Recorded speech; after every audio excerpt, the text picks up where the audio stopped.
السلام علیکم ملګرو، په دې امید چې روغ جوړ یې او چینل مو هم سره سبسکرایب کړی وي.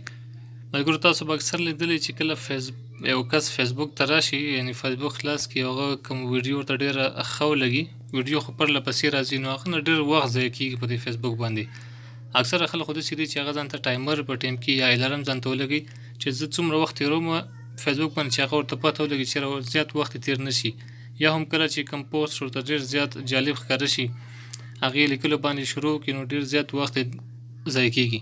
نو دې لپاره فیسبوک یو خپل اپشن راایستلی دی چې هغه یور ټایم اون فیسبوک، مطلب ستا وخت په فیسبوک باندې څومره شوی دی. هغې دپاره ډېر ښه اپشن دی. په دې ویډیو کې انشاءالله په هغې کار کوو.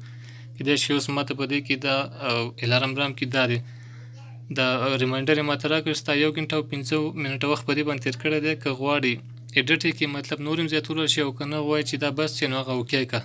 نو راځئ په دې ویډیو باندې انشاءالله کار کوو.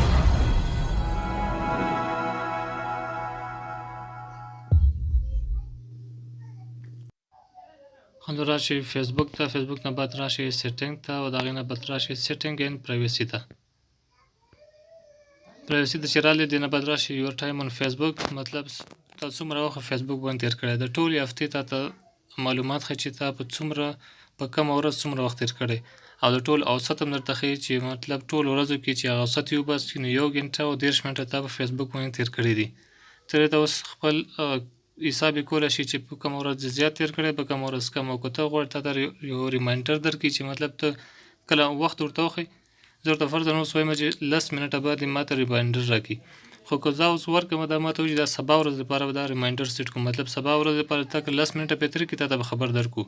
که دا زه اوس اوکې کړم، دا به وایي سبا ورځ لپاره. خو زه غواړم چې فیسبوک نور هم استعمال کړم، نو دا ریمایندر چې دی دې باندې کلیک کوم، دا به ډیلیټ کړم، او زه به اوس نوی ریمایندر ورته سیټ کړم. ځکه ما د مخکې 1 ګنټه او 15 منټه وخت تېر کړی، نو باید زه د هغې نه زیات وخت ورکړم، 1 ګنټه او 10 منټه. نو که زه دا ورکړم، ما سره دا مني، مطلب دا صحیح شو.